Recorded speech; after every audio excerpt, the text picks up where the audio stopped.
अच्छा, तो सबसे पहले मुझे आप में से कौन बताएगा किसको पता है प्रॉक्सी क्या होती है? चलो पहले आपसे मैं कुछ क्वेश्चन पूछता हूँ, आज देखते हैं आपकी basic understanding.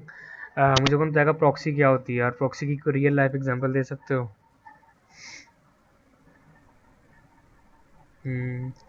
Data is routed through another computer, यानी कि आपका जो डेटा है वो किसी और कंप्यूटर से राउट होके जाता है, ठीक है ना। और मतलब इसकी रियल लाइफ एग्जांपल है एक वीपीएन। तो एक्चुअली में क्या होता है, प्रॉक्सी क्या करती है, आपका डिवाइस लेती है। अब लेट्स से अगर मैं आपको पहले प्रॉक्सी का समझाता हूँ, फिर मैं आपको लोड बैलेंसर का बताऊंगा। बिकॉज ना लोड बैलेंसर को एक और चीज़ भी कहते हैं, और वो भी कभी कभी पूछा जाता है कि ये इसके बारे में बताओ, तो लोग समझते हैं कि वो पता नहीं क्या पूछ लिया मेरे से। तो पहले आपको वो क्लियर होना चाहिए। अब प्रॉक्सी क्या होती है, आपके पास ये सर्वर है, ठीक है, और लेट्स से ये क्लाइंट है, एक लैपटॉप है और एक डेस्कटॉप है, ठीक है। तो क्या है कि अब बहुत सारे क्लाइंट इस सर्वर को एक्सेस करने की कोशिश कर रहे हैं, इस सर्वर को, ठीक है। लाइक अगर वीपीएन की एग्जांपल लें, तो ये आपका वो वेबसाइट है जो कि आपकी कंट्री में ब्लॉक्ड है, लेकिन आपको ये एक्सेस करनी है, ठीक है। तो आप क्या इस्तेमाल करते हो, प्रॉक्सी। आप कैसे इस्तेमाल करते हो प्रॉक्सी, आपका जो क्लाइंट है वो रिक्वेस्ट सेंड करता है प्रॉक्सी सर्वर। जैसे आप वीपीएन ऑन करते हो ना, तो वो आपके डीएनएस का कंट्रोल ले लेता है, डीएनएस डोमेन नेम सर्वर का, ठीक है। तो वो आप जैसे इसको रिक्वेस्ट सेंड करते हो, अब ये जो सर्वर है ना, इसने आपकी कंट्री के आईपीस को, या आपकी कंट्री ने इस सर्वर के आईपीस को ब्लॉक किया हुआ, ठीक है जी। तो क्या होता है, ये जो सर्वर है ना, ये आपके तौर पे एक्ट करता है, ठीक है, और ये जाकर रिक्वेस्ट सेंड करता है किसको, इस सर्वर को, और ये बेसिकली आपको रिस्पॉन्स वापस दे रहा होता है इस सर्वर के थ्रू। तो बेसिकली आप जो वेबसाइट को एक्सेस कर रहे होते हो, वो यहाँ से नहीं कर रहे बल्कि वो यहाँ से कर रहे होते हो, बिकॉज इस सर्वर को पता है कि इसको रिक्वेस्ट इसने भेजी ना कि आपने, तो इसलिए वो जो वेबसाइट है वो आपके लिए अनब्लॉक हो जाती है। इससे हम आसान लफ्ज़ों में ना प्रॉक्सी कहते हैं, ठीक है। तो सिंपल, बहुत आसान, कोई ऐसी नई चीज़ नहीं है। अब यहाँ पे जो लोड बैलेंसर होता है ना, लोड बैलेंसर, और इसके आगे मैं वो डाल देता हूँ डैश, ये इसको हम ना रिवर्स प्रॉक्सी भी कहते हैं, ठीक है ना। रिवर्स प्रॉक्सी, तो रिवर्स प्रॉक्सी का मतलब क्या होता है कि जो प्रॉक्सी काम करती है उसका उल्ट काम करता है, ठीक है। अब वो उलट कैसे करता है मैं भी आपको दिखाता हूँ, कि आप यहाँ पे देखना। अभी आपने देखा कि आपके क्लाइंट ने रिक्वेस्ट सेंड की सर्वर को, और सर्वर को नहीं पता क्लाइंट कौन है, देख रहे हो ना आपके सर्वर, इस सर्वर को ये नहीं पता कि क्लाइंट कौन है, उसको बस इसका पता है। लेकिन लोड बैलेंसर ना उल्ट काम करता है। वो कैसे, कि क्लाइंट को पता है कि वो किस सर्वर को एक्सेस कर रहा है। अब यहाँ पे देखो ना, प्रॉक्सी में क्लाइंट को पता है कि मैं इस सर्वर को एक्सेस करने की कोशिश कर रहा हूँ, ठीक है।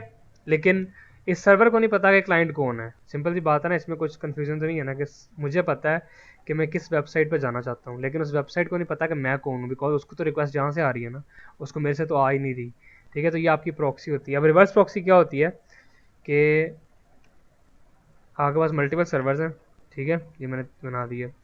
रिवर्स प्रॉक्सी क्या करेगी, रिक्वेस्ट लेके अपनी मर्जी से जहाँ इसका दिल करेगा ना उसको ये रीड आउट कर देगी। यहाँ पे मैसेज डिलीट कर देते हैं, अब इसका काम खत्म हो गया। अब आप देखो यहाँ पे कि अब क्लाइंट, यानी कि मुझे नहीं पता कि सर्वर कौन सा है, ठीक है। तो ये रिवर्स प्रॉक्सी है, इसे आप रिवर्स प्रॉक्सी कहते हो।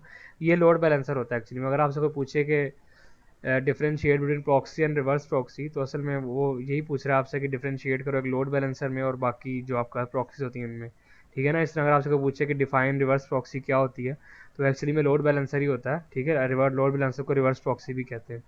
तो ये आपको क्लियर होना चाहिए, ठीक है। अब मैंने आपको बस लोड बैलेंसर तो बता दिया है, पर अब मैं आपको बताता हूँ इसकी मेन टाइप्स, ठीक है। तो सबसे पहला जो लोड बैलेंसर है उसे हम कहते हैं लेयर 4। लेयर 4 आपने OSI लेयर मॉडल मैंने आपको पढ़ाया था। लेयर 4 जो होती है ना, वो ट्रांसपोर्ट लेयर होती है, ठीक है। तो ट्रांसपोर्ट लेयर पे आपको पता है आपके पास टीसीपी पैकेट तैयार हो जाता है। ट्रांसपोर्ट लेयर अगर आपको याद हो, नहीं याद तो आप जाके वो पुरानी वीडियो देख सकते हो। लेकिन टीसीपी लेयर यानी कि लेयर 4 पे आपके पास ना एक टीसीपी का पैकेट तैयार होता है, ठीक है। अब इस टीसीपी पैकेट के ऊपर लोड बैलेंसिंग अप्लाई होती है। वो कैसे होती है आपको बताता हूँ मैं, अभी आप यहाँ पे देखो ज़रा। तो ये हम लेयर 4 का यहाँ बना रहे हैं लेयर, इसके बाद लेयर 7 लोड बैलेंसर भी होता है, वो भी हम बनाएंगे अभी इसके नीचे, ठीक है। तो यहाँ मुझे लेयर 4 बनाने दो, ठीक है। तो ये आपके पास अभी हम यहाँ पे जो बना रहे हैं वो लेयर 4 है। तो ध्यान से देखना, दोनों में बड़ा मेन डिफरेंस है, और दोनों में से आपके ऊपर डिपेंड करता है कि आप कौन सा इस्तेमाल कर रहे हो। आपके यूज़ केस में आपको दोनों के यूज़ केस बता दूंगा, फिर आपके ऊपर है कि आप उसको किस तरह से इस्तेमाल करते हो। अब जो लोड बैलेंसर है इसको इम्प्लीमेंट काफ़ी तरीक़ों से किया जा सकता है। मैं आपको AWS और एज्योर का बताऊंगा, लेकिन इसको इम्प्लीमेंट किया जा सकता है HA प्रॉक्सी के थ्रू, ठीक है, और एनजीनिक्स के थ्रू। वो मैंने आपको पहले भी बताया था कि आप यूट्यूब पे जाओ, एनजीनिक्स की कोई भी वीडियो देख लो, आपको उसमें वो बता देगा कि एनजीनिक्स एक लोड बैलेंसर कैसे इंप्लीमेंट करते हैं। और इसी तरह HA प्रॉक्सी भी एनजीनिक्स की तरह एक वेब सर्वर है, वो भी लोड बैलेंसिंग इंप्लीमेंट कर सकते हैं। लेकिन जो मेन आपको यहाँ पे सीखना है, वो सीखना है थ्रू क्लाउड प्रोवाइडर्स। उसकी वजह यह है कि कंपनी जो भी लोड बैलेंसर इंप्लीमेंट करती है ना, वो कोई भी कस्टम लोड बैलेंसर नहीं लिखता, बहुत रेयर है। अगर आप किसी बड़ी कंपनी में जाओ जिनका अपना नेटवर्क हो, फिर तो आपको करना पड़ेगा सब कुछ वहाँ पे, यानी कि एनजीनिक्स के अंदर कॉन्फ़िगरेशन करनी पड़ सकती है, हो सकता है एच ए प्रॉक्सी है उनका, अपाचे 2 हो, कुछ भी हो सकता है जो भी कंपनी सर्वर इस्तेमाल कर रही है। लेकिन जो आपकी पाकिस्तानी कंपनीज है ना, ये लोड बैलेंसर खुद से नहीं लिखती। मैंने जहाँ पे भी काम किया, लोड बैलेंसर हमेशा क्लाउड का ही इस्तेमाल होता है, AWS का या एजोर का या GCP का, जिस पे भी कंपनी की वेबसाइट डिप्लॉयड है। तो आपको ना लोड बैलेंसर को इम्प्लीमेंट करना आना चाहिए यूजिंग क्लाउड प्रोवाइडर्स। तो बहुत आसान है, मैं आपको दो का बता दूंगा, बाकी एक का आप खुद देख लेना। अच्छा, अब लेयर 4 मैंने आपको बताया कि लेयर 4 ट्रांसपोर्ट लेयर होती है OSI लेयर मॉडल की। इसमें आपके पास पैकेट तैयार होता है। पैकेट में तीन चीज़ें होती हैं मेन, जो मैंने आपको उस दिन में बताया था। उनमें जो पहली चीज़ है वो मैं आपको यहाँ पे ड्रॉ कर देता हूँ, हम रेक्टेंगल से बना लेते हैं यहाँ पे ना। तो लाइक ये आपके पास रेक्टेंगल है, सर्वर के पास जो जाएगा ना वो कुछ इस तरह से जाता है। तो तीन चीज़ें होती हैं आपके पास, मैंने आपको बताया था। एक आपके पास डेटा होता है, ठीक है, जो डेटा आप भेज रहे हो। और दूसरा आपके पास क्या होता है, IP एड्रेसेस होते हैं दो, ठीक है, जहाँ से आ रहा है और जहाँ जाना है। ठीक हो गया? तो यहाँ हम लिख देते हैं। अब लेट से मैं आपको यहाँ पे सिर्फ एग्जांपल के लिए बता रहा हूँ 44.1.1, ठीक है, ये मतलब सिंपल IP एड्रेस है जहाँ से आ रहा है। तो इसे हम ग्रीन कलर का कर लेते हैं, बिकॉज ताकि आपको इसमें डिफ्रेंशिएटिव रहे कि कौन कहाँ से आ रहा है और कहाँ जाना है। तो ये आपके पास आ गया एक इनकमिंग IP एड्रेस के कहाँ से रिक्वेस्ट आ रही, ठीक है। तो ये इधर चलो, एक मिनट,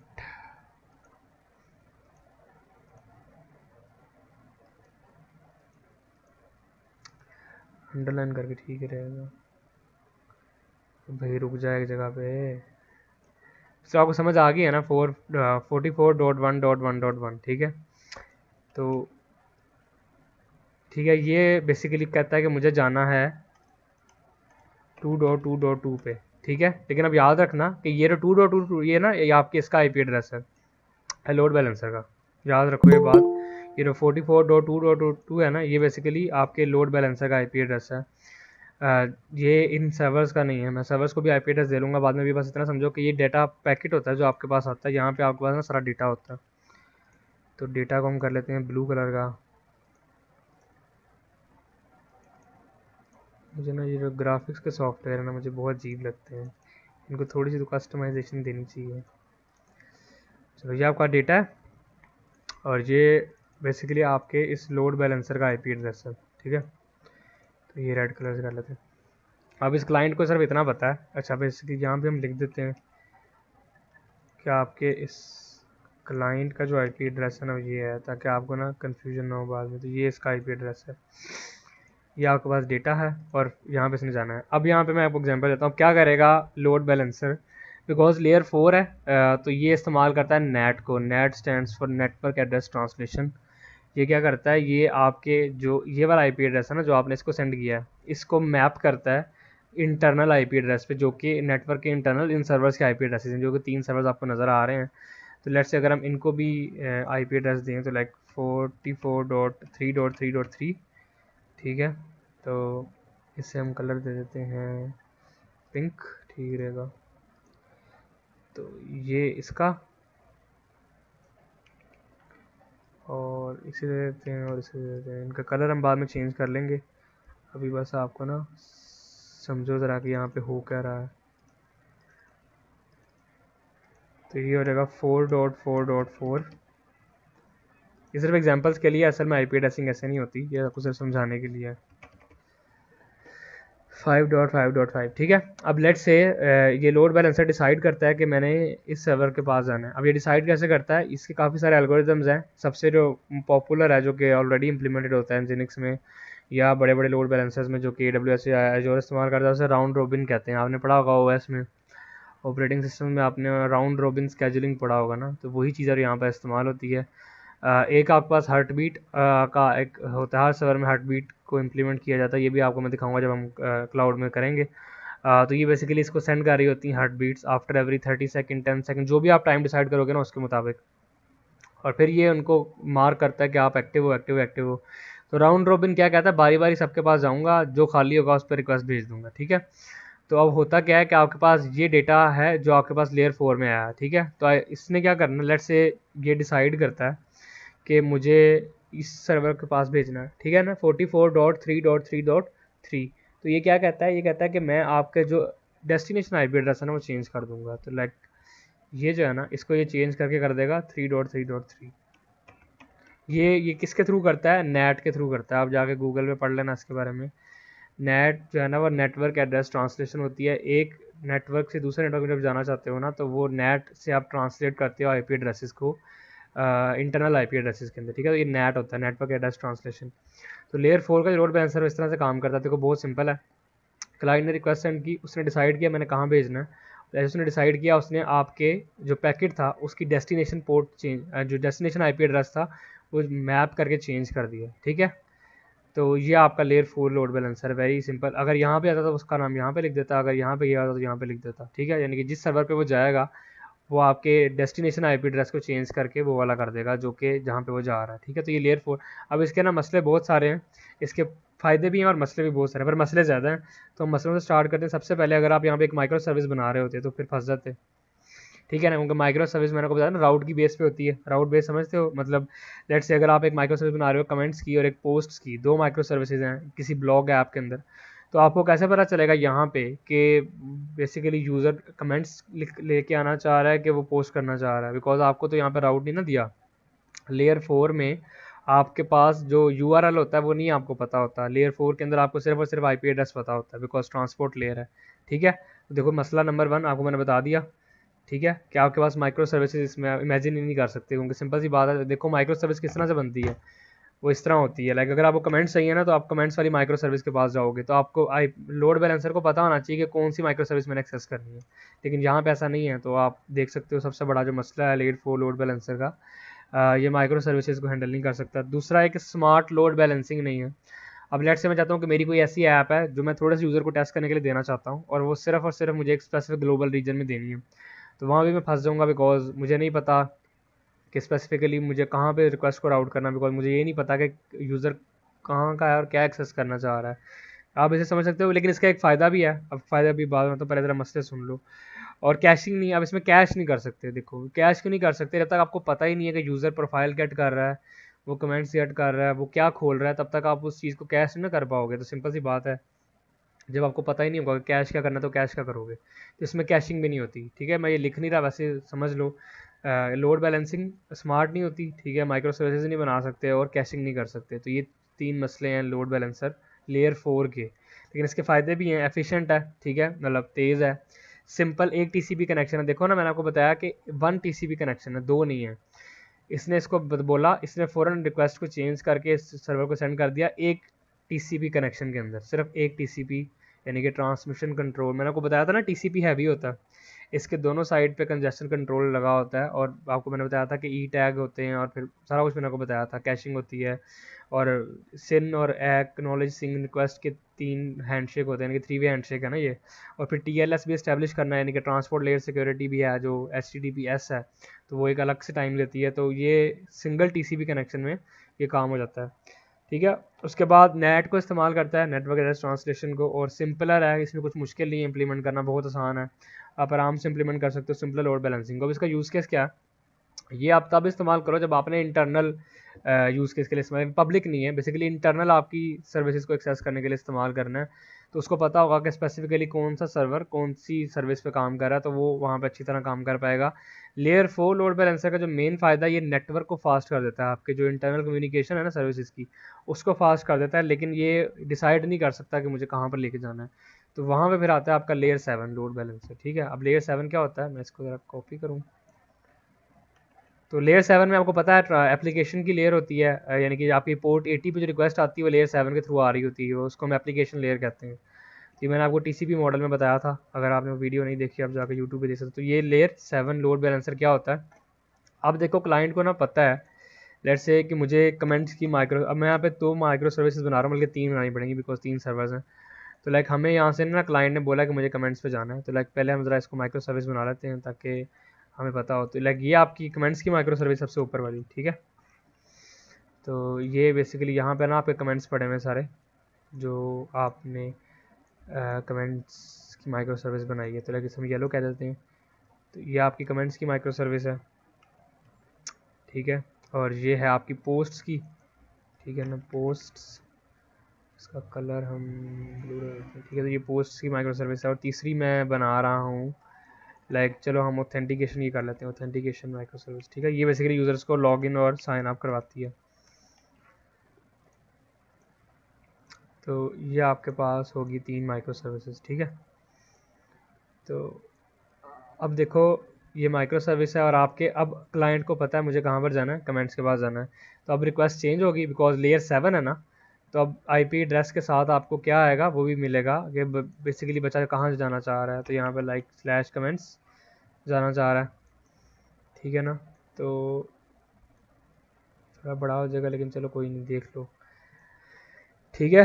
तो ये अब आपका वो चेंज हो गया कि उसने बोला कि मुझे जाना है कमेंट्स पे, ठीक हो गया। तो जब आप कमेंट्स पे जाओगे तो ये आपको अलाउ करेगा कि आप सेलेक्ट कर सकते हो बिकॉज लेयर 7 है, उसको यूआरएल की बेस पे पता है, राउट की बेस पे वो डिसाइड करेगा कि मुझे आपको कहाँ सेंड करना है। तो अब यहाँ पे आप देखो आपने राउट में कमेंट्स मांगे हैं ना, तो इस लोड बैलेंसर को इंटेलिजेंटली पता होता है कि स्लैश कमेंट्स जो है ना, स्लैश कमेंट्स ये इधर लेके जाने हैं और स्लैश पोस्ट इधर लेके जानी है, और अगर स्लैश लॉगिन या स्लैश ऑथ है तो मुझे यहाँ पर लेके जाना है, ठीक है। तो ये लेयर 7 लोड बैलेंसर होता है बिकॉज ये एफिशिएंटली आपको बता सकता है। तो ये क्या करता है, ठीक है, ये आपके इसको चेंज कर देगा उसके इसके इंटरनल्स के अंदर। यहाँ पे अगर मैं आपको दिखाऊँ तो आपको याद है ना इसका हमने 3.3.3 रखा था, तो वो इसको यहाँ पे राउट कर देगा इस आईपी एड्रेस पे 4.3.3.3 स्लैश कमेंट्स। तो ये अगर आपकी एपीआई का राउट ये है स्लैश कमेंट्स तो ये उसको वहाँ पर भेज देगा। तो बहुत सिंपल है, जिस तरह उसने चेंज किया था ये चेंज नहीं करता, ये सिर्फ और सिर्फ उसके आगे आपको वो ऐड कर देता है जो कि आपके कमेंट्स हैं, ठीक है। तो एक मिनट,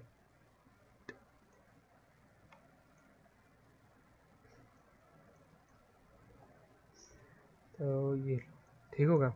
अब क्या होगा, यहाँ पे जो आपका लोड बैलेंसर है वो इंटेलिजेंटली डिसाइड कर पाएगा कि मुझे इसको भेजना है यहाँ पर जो 43.3.3 मिनट।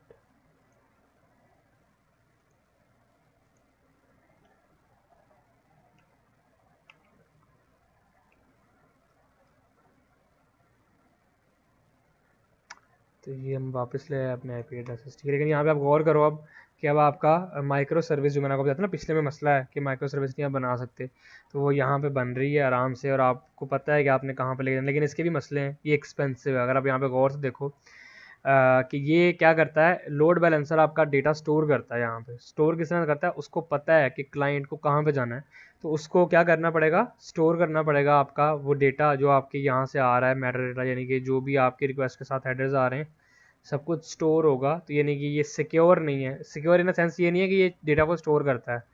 कंपनी अगर आपके डेटा को नहीं देख रही तो ये सिक्योर ही है, लेकिन अगर वैसे आप सिक्योरिटी परस्पेक्टिव से देखो तो ये आपका डेटा यानी कि आपका मेटा डेटा स्टोर कर रहा होता है। तो ये जो है एक्सपेंसिव ऑपरेशन है, एक तो डेटा को ये देखता है, ठीक है ना। उसके बाद ये डीक्रिप्ट करता है आपके डेटा को, जब तक उसको डीक्रिप्ट नहीं करेगा, जाहिर बात है देखो आपका यहाँ से डेटा इनक्रिप्टेड होकर आता है टीएलएस के थ्रू, ट्रांसपोर्ट लेयर सिक्योरिटी यानी कि HTTPS प्रोटोकॉल में। तो ये उसको पहले डीक्रिप्ट करता है तभी तो वो इसको पढ़ पाता है कि आपने स्लैश कमेंट्स पे जाना है। तो ये टर्मिनेट कर देता है आपकी टीएलएस सिक्योरिटी को, ठीक है। और यहाँ पे देखो आपको दिखते पता लग रहा है कि यहाँ पे 2 टीसीपी कनेक्शन है, एक नहीं है। वो कैसे कि जब आपने इसको रिक्वेस्ट सेंड की कमेंट्स की कि आपने कमेंट्स में जाना है, उसने यहाँ से एक तो टीसीपी कनेक्शन ये बन गया, ठीक है। ठीक है, अब क्या होगा, लेयर 4 में तो आपका सिंपल यहाँ पे रिक्वेस्ट चलेगी ना और आपका काम हो गया। लेकिन लेयर 7 में क्या होता है, ये वापस उसको डेटा सेंड करता है इस लोड बैलेंसर को, लोड बैलेंसर वापस क्लाइंट को सेंड करता है बिकॉज आपको एक स्पेसिफिकली राउट पे जाना है और उस राउट से कुछ ना कुछ एपीआई रिस्पॉन्स आएगा और आपको वापस भी लेके जाना है। तो यहाँ पे 2 टीसीपी कनेक्शन स्टैब्लिश होते हैं, एक नहीं होता, ठीक है। ऊपर मैंने बताया एक ही टीसीपी था बिकॉज आपको पता नहीं था कि आपने स्पेसिफिकली कहाँ जाना है, लेकिन अब यहाँ पे आपको पता है तो वो डिसाइड पहले करेगा कि मुझे कहाँ पे जाना है। और ये भी राउंड रॉबिन स्केजुलिंग से हो सकता है, या ये आपके मैंने बताया था लीस्ट एक मेथड होता है, लीस्ट मुझे एग्जैक्ट नाम नहीं आ रहा उसका, लेकिन बहुत सारे मेथड हैं लोड बैलेंसिंग के। आपने कभी खुद से इंप्लीमेंट नहीं करना है, सारे पहले ऑलरेडी इंप्लीमेंटेड हैं, तो आपको बस पता होना चाहिए कि राउंड रॉबिन स्केजुलिंग भी एक मेथड है। तो यहाँ पे आप देखो 2 टीसीपी कनेक्शन हैं, लेकिन इसके फ़ायदे के तो कितने सारे हैं। सबसे पहले ये कि माइक्रो सर्विसेज के लिए बड़ा एक प्यारी चीज़ है कि आप देखो माइक्रो सर्विसेज हमने आराम से बनाई, हमने आराम से रिक्वेस्ट को राउट कर दिया डेटा के साथ, ठीक है। कैशिंग यहाँ पे बड़े आराम से इंप्लीमेंट हो सकती है। लेट्स से मैं ऑथेंटिकेशन पे अपने आप को लॉग इन करता हूँ, तो ये माइक्रो सर्विस क्या बोलेगी इस लोड बैलेंसर को कि इस तरह का आईपी एड्रेस जब भी दोबारा आएगा ना तो 6 दिन के लिए वो लॉग्ड इन रहेगा। आपने कभी कभी देखा होगा आपके पास सेशंस होते हैं, जब आप एक कंप्यूटर से किसी जगह पे लॉगिन करते हो, आप वहाँ पे लॉगिन ही रहते हो तब तक आप लॉग आउट ना कर दो, अनटिल अनलेस कि आप कहीं और से लॉगिन करने की कोशिश ना करो, या आप खुद से अपना वो जाके हिस्ट्री डिलीट ना करो, हिस्ट्री का ना कुकीज़ डिलीट ना कर दो। ठीक है, आप जिस भी वेबसाइट में हो आप लॉग्ड इन रहते हो अनटिल अनलेस कि आप लॉग आउट ना कर दो स्पेसिफिक टाइम तक। ठीक है, ये जो चीज़ इंप्लीमेंट होती है, ये इंप्लीमेंट होती है ऑथेंटिकेशन प्रिंसिपल्स के थ्रू। इसी को कैशिंग कहते हैं, और इसी को आप आसान लफ्ज़ों में JWT जेसन वेब टोकन से भी इंप्लीमेंट कर सकते हो, या आप कुकी से भी इंप्लीमेंट कर सकते हो। वो आपके ऊपर है कि आपने बैकएंड किस तरह का लिखा है। तो ये ऑथेंटिकेशन की जो API है, लगे जो ऑथेंटिकेशन की माइक्रो सर्विस है, ये आपके इस लोड बैलेंसर को बोल देगी कि जब भी भैया दोबारा आएंगे ना, तो मुझे 6 दिन तक रिक्वेस्ट ना आए, आप इनको लॉगिन कर दो ऑटोमेटिकली, और जहाँ पे जाना चाह रहे हैं इनको ले जाओ, बिकॉज 6 डे तक इनका जो लॉगिन है ये वैलिड है कुकीज़ के अंदर या JWT जेसन वेब टोकन्स के अंदर, जो कि आपकी डेटाबेस में स्टोर किए गए हैं। ठीक है ना। तो जो लोड बैलेंसर होता है ये डायरेक्टली डेटाबेस को भी एक्सेस कर सकता है अगर आपने लोड बैलेंसर को इस तरह से कन्फिगर किया हो तो, बिकॉज ये एक प्रॉपर एप्लीकेशन ही होती है। बस आसान लफ्ज़ों में यहाँ पे एक और कॉन्सेप्ट आता है, हम कहते हैं API गेटवे। हर ई कॉमर्स एप्लीकेशन या हर बड़ी जो कंपनी है, चाहे वो पाकिस्तान में चाहे बाहर हो, एक API गेटवे इंप्लीमेंट करती है, जो कि एक होम राउट होता है सारी APIs का, जहाँ पे सारी APIs को आना होता है और वहीं से फिर आगे सारा कुछ आता है। तो आप जाके गूगल पे जाके लिखना API गेटवेज, आपको मिल जाएगा। ठीक है ना। तो API गेटवे क्या आपको अलाउ करता है कि आप ऑटोमेटिकली एक लोड बैलेंसर, बेसिकली वो भी एक लोड बैलेंसर ही होता है आसान लफ्ज़ों में, लेकिन उसको हम API गेटवे क्यों कहते हैं, बिकॉज वो सारी APIs का होम राउट होता है। अब इसका मतलब क्या है कि लेट से अगर आपके पास कोई वेबसाइट है, जैसे कि लेट से अगर MLS से लाहौर है, ठीक है, अब MLS से लाहौर या कोई एक वेबसाइट है, अगर इसके पास APIs हैं, लाइक API/प्रोफाइल, ये एक API का राउट है। ठीक है, /पेमेंट एक राउट है। ठीक है, और उसके बाद लेट से यहाँ पे /लॉगिन एक राउट है। ठीक है, और /साइन अप एक राउट है। तो ये सारे सारे ना API के राउट्स हैं, लेकिन आपका जो होम राउट है वो तो ये है ना, लाइक mlslahore.com/API।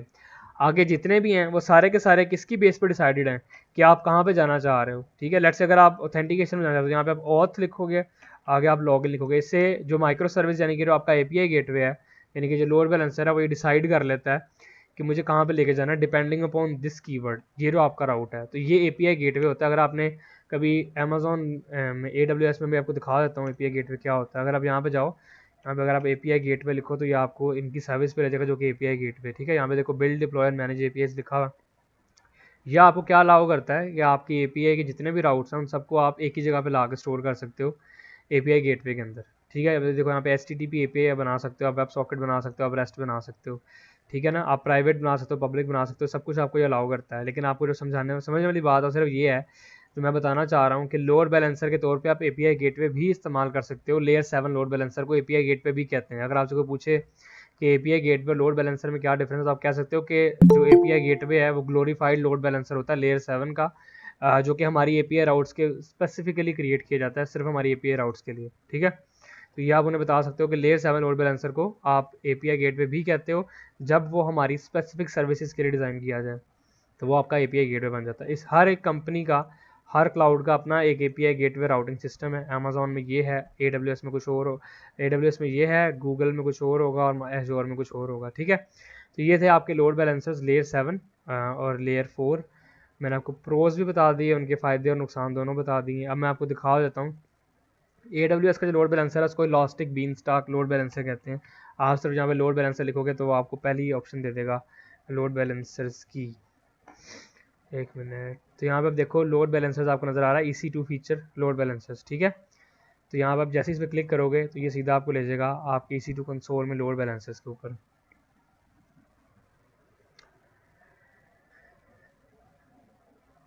ठीक है, तो देखो यहाँ पे आपको वो कहता है कि क्रिएट अ लोड बैलेंसर। अगर हम क्रिएट पर क्लिक करें तो ये आपको ले जाएगा कि आपको किस तरह का लोड बैलेंसर चाहिए।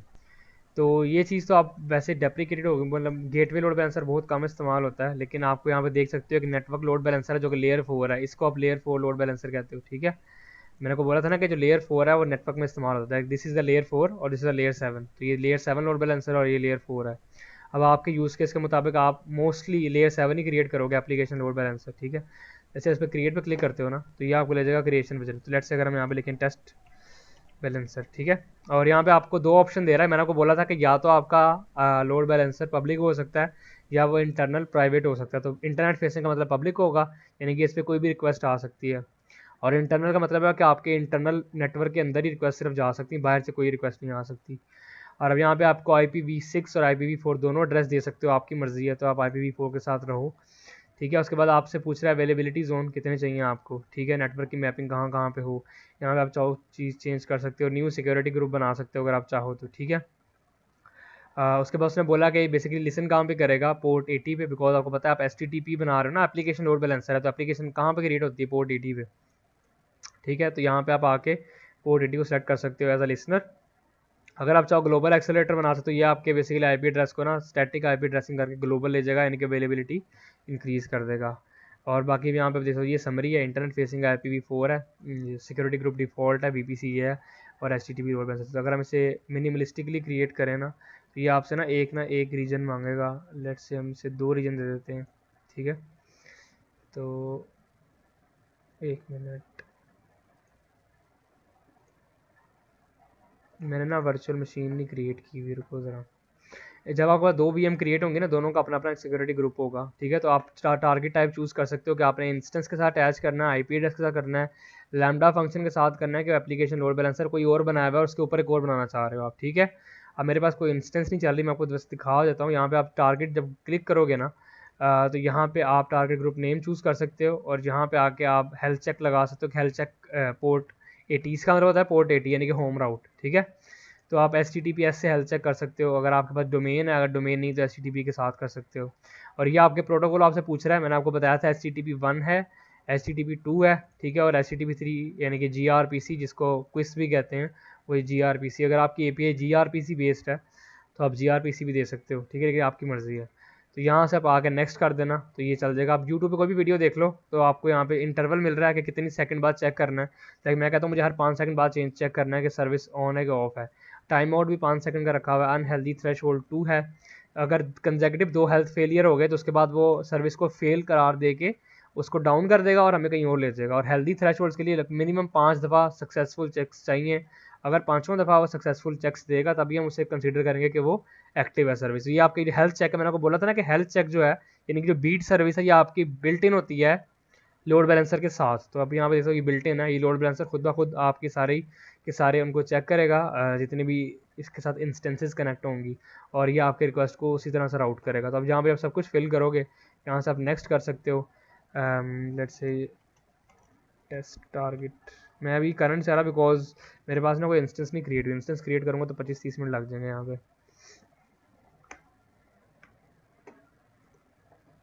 ठीक है, यहाँ पे सुन देखो, अब मुझे वो बोल रहा है कि अपनी इंस्टेंसेस ऐड करो। ठीक है, तो यहाँ मैं चाहूँ तो मैं यहाँ पे क्लिक करता, यहाँ पे कोई इंस्टेंस चल रही होती तो यहाँ पे मुझे वो ऐड करने देता। ठीक है, तो उसके बाद आप नेक्स्ट करोगे, जो टारगेट ग्रुप क्रिएट हो जाएगा आपके लिए एक ये। ठीक है, अभी यहाँ पे कोई नहीं है, तो ये आपके पास एक टेस्ट टारगेट क्रिएट हो गया। यहाँ पे आओ, यहाँ पे अगर आप आके इससे रिफ़्रेश करो, हो जाए रिफ़्रेश, 1 मिनट। तो ये जो टेस्ट टारगेट है ना, ये बेसिकली आपका वो टारगेट है जो लोड बैलेंसर टारगेट करेगा। तो इसको आप यहाँ वहाँ पे ना डायरेक्ट दे सकते हो, यहाँ पे आके ना। तो लाइक अगर मैं इसको टारगेट टेस्ट, नहीं, यहाँ पे वैसे शो हो जाता है मेरे ख्याल में, मैंने कोई ना इंस्टेंस कनेक्ट नहीं की तो यहाँ पे शो नहीं हो रहा, वरना यहाँ पे आपको ना नाम शो हो जाएगा टेस्ट टारगेट का। आप यहाँ पे टारगेट टेस्ट टारगेट दोगे, चाहो तो मल्टीपल लिसनर्स ऐड कर सकते हो। अगर आपके पास डिफरेंट पोर्ट्स पे जाके, अगर आपके पास माइक्रो सर्विस चल रही है तो आप मल्टीपल पोर्ट्स बना सकते हो। अब यहाँ पे मैं आपको इसकी जो रियल वर्ल्ड यूज़ केस है वो बता देता हूँ कि मल्टीपल पोर्ट्स का मतलब क्या होता है। लेट्स से आपने कभी देखा होगा बीटा प्रोग्राम, व्हाट्सएप का बीटा प्रोग्राम, फेसबुक का, हर ऐप का एक बीटा प्रोग्राम है जो बीटा टेस्टर्स को दिया जाता है, जो कि बाकियों से अलग होता है लेकिन थोड़ा सा अपडेटेड वर्जन होता है, और आप उसे पहले टेस्ट करते हो, फिर वो बेसिकली प्रोडक्शन में जाता है, जिसको आप अल्फ़ा बीटा स्टेज कहते हो। तो ऐसी चीज़ों के लिए एक अलग से लोड बैलेंसर बनाया जाता है, जो अलग से पूरी रिक्वेस्ट को राउट करके आपको उस ऐप पे लेके जाएगा जो कि बीटा स्टेज में है। ठीक है ना, तो उसके लिए आप मल्टीपल लिसनर्स लगा सकते हो लोड बैलेंसर पे। लेट्स से अगर पोर्ट 81 पे कोई भी रिक्वेस्ट आती है जो कि बीटा टेस्टर्स हैं, तो वो मुझे कहीं और राउट करना है, उसको मुझे मेन ऐप पे नहीं लेके जाना। ठीक है, तो इस तरह से आप मल्टीपल ऐप्स के वर्जन्स को मैनेज करते हो और लोगों को बीटा टेस्टिंग की ऑप्शन दे सकते हो। इससे ना कैनरी डेवलपमेंट कहते हैं, CANARY, कैनरी डिप्लॉयमेंट। यहाँ पे मैं लिख देता हूँ, ये जो आपका लेयर 7 लोड बैलेंसर है, इसका सबसे बड़ा फ़ायदा ज़िंदगी में जो मैंने आज तक देखा वो यही है, कैनरी डिप्लॉयमेंट का।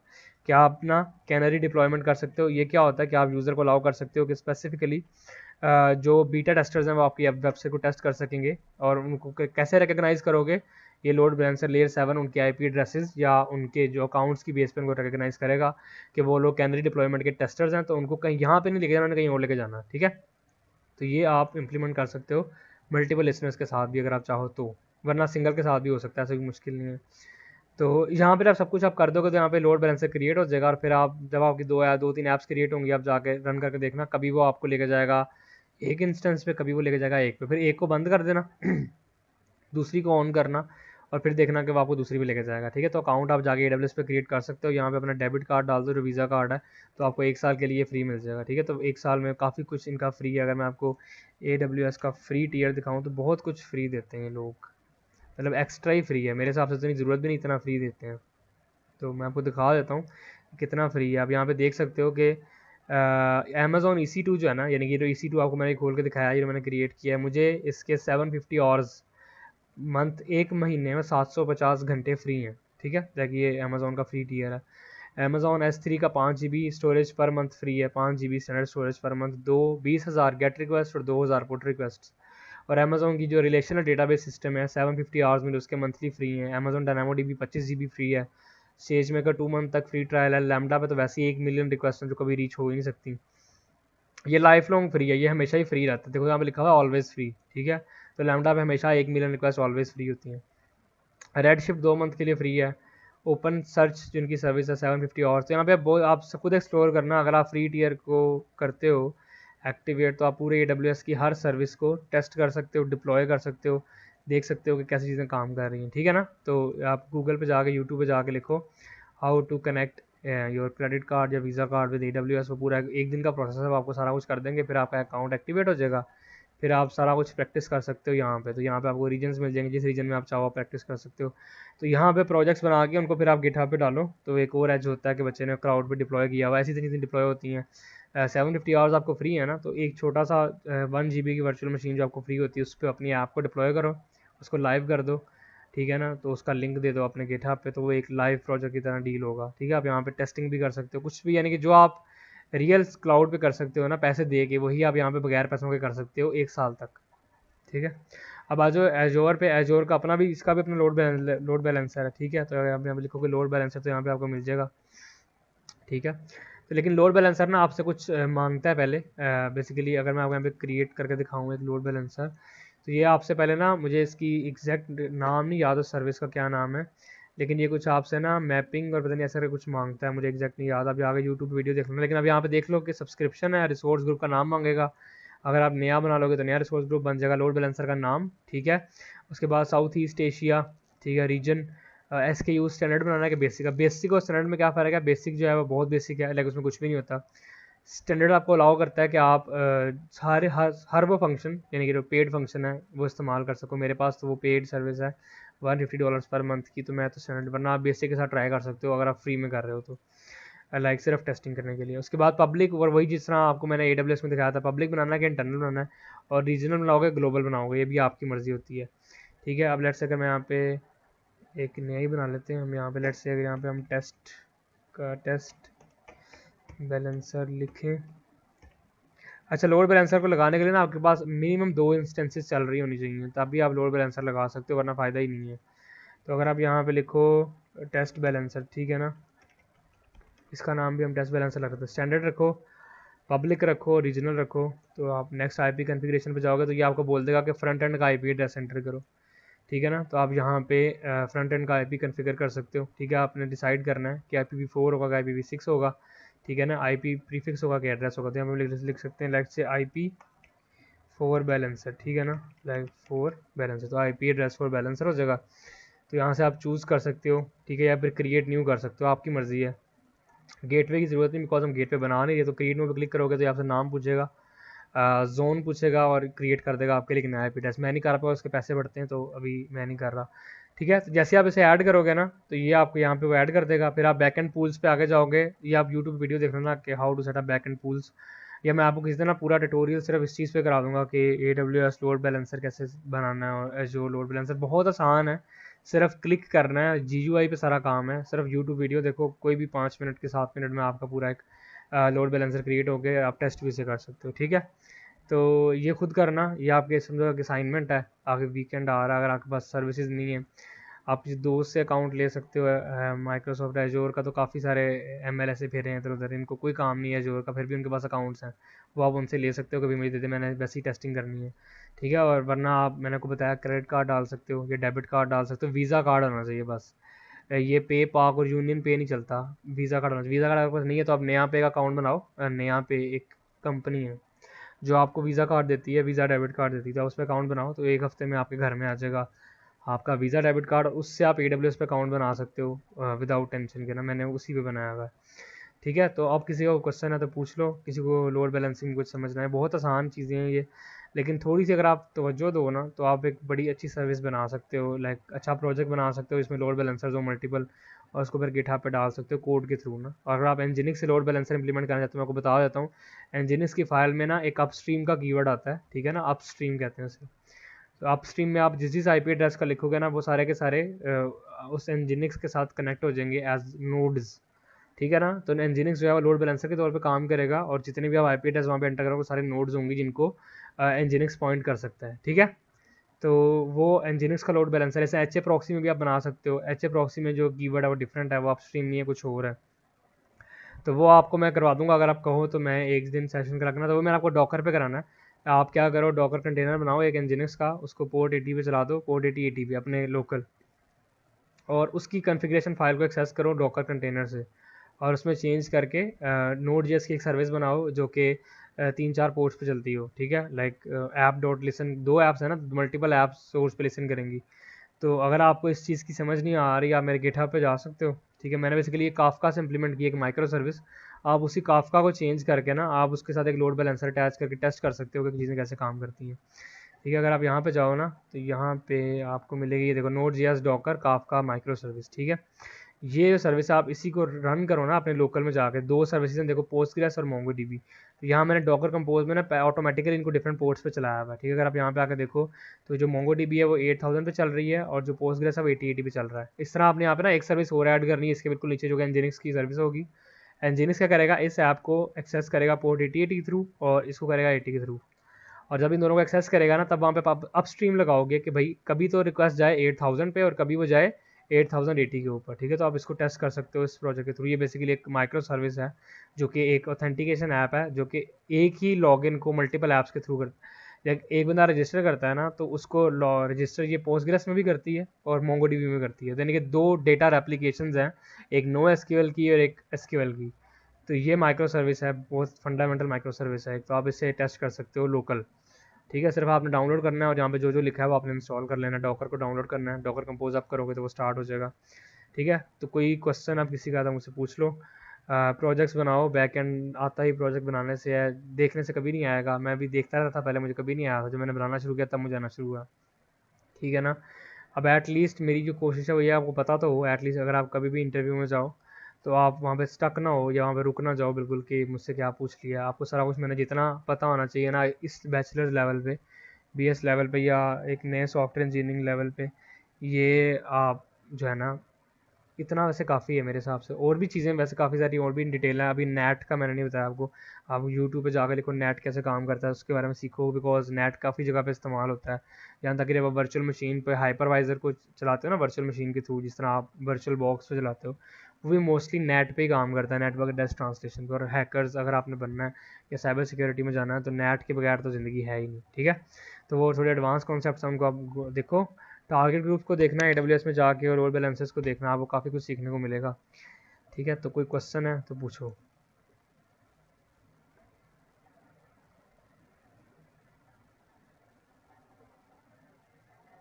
इंग्रेस राउटिंग क्या मतलब?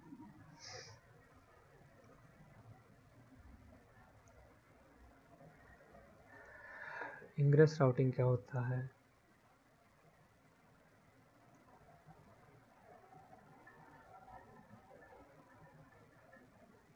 कोई क्वेश्चन नहीं है किसी का, सबको सब समझ आ गया?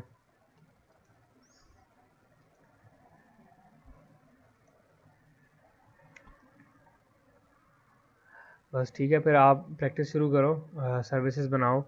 नेक्स्ट क्लास में इंशाल्लाह हम शुरू करने वाले हैं कुबरनेटिस। ठीक है, आई थिंक सब कुछ कवर हो गया जितना आपको कुबरनेटिस तक आना चाहिए था। अब हम नेक्स्ट क्लास में कुबरनेटिस से स्टार्ट करेंगे, जो कि बहुत इंपॉर्टेंट कॉन्सेप्ट। अगर आपको कुबरनेटिस समझ आ गया तो ये लाखों में एक बच्चे हो गए आप। बिकॉज कुबरनेटिस ना बहुत सारे लोगों को आता है, लेकिन किसी को समझ नहीं आया आज तक कि कंट्रोल प्लेन कैसे काम करता है, वो सर्विसेज को कैसे ऑर्केस्ट्रेट करके रखता है अपने पास।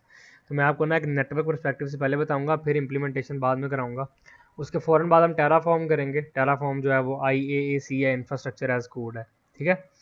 तो वो हम उसके बाद करेंगे, लाइक पूरा एक डेवऑप्स की आपकी तैयारी हो जाएगी, तो वहाँ पे हमारा डेवऑप्स खत्म हो जाएगा। जेनकिंस में नहीं कराऊंगा बिकॉज मैं कोई टेस्टर नहीं हूँ। अगर आपको जेनकिंस करना, आप खुद कर सकते हो, बिकॉज मैं QA टेस्टिंग नहीं करता, इसलिए मुझे जेनकिंस नहीं आता। और एनसिबल मैं करवा दूंगा, अगर आपको पपिट एनसिबल, वो भी सेलेनियम भी मैं करवा दूंगा, लेकिन वो सारी चीज़ें वो जो वेब स्क्रैपिंग के अंडर आ जाती हैं और ऑटोमेटिक टेस्टिंग में आती हैं, तो वो आपने खुद करनी है। अगर आपने वो आपको मेरे वहाँ से मिल जाएंगी जब आप मेरे वेब डेवलपमेंट रोड मैप पे जाओगे, तो मैंने सारी सर्विस लिखा है, पर मैं आपको सिर्फ टेराफॉर्म तक करवाऊंगा, ठीक है, जो कि इंफ्रास्ट्रक्चर एज कोड है। अच्छा अच्छा, हाँ मैंने वैसे GCP पे कभी काम नहीं किया, लेकिन आप इंग्रेस राउटर इस्तेमाल कर सकते हो। लेकिन AWS में मैंने आपको बताया एक लोड बैलेंसर है, ठीक है, इसको elastic beanstalk load balancer कहते हैं। और माइक्रोसॉफ्ट एजोर में भी आपके पास लोड बैलेंसर। अगर किसी का कोई क्वेश्चन नहीं है तो आप लोग जा सकते हो, मैं इसको यूट्यूब पर अपलोड कर दूंगा। तो बाकी इंशाल्लाह फिर हम मिलेंगे नेक्स्ट सेशन में, जब हम बात करेंगे कुबरनेटिस के बारे में, ठीक हो गया। तो तब तक के लिए अल्लाह हाफिज़। अल्लाह हाफिज़।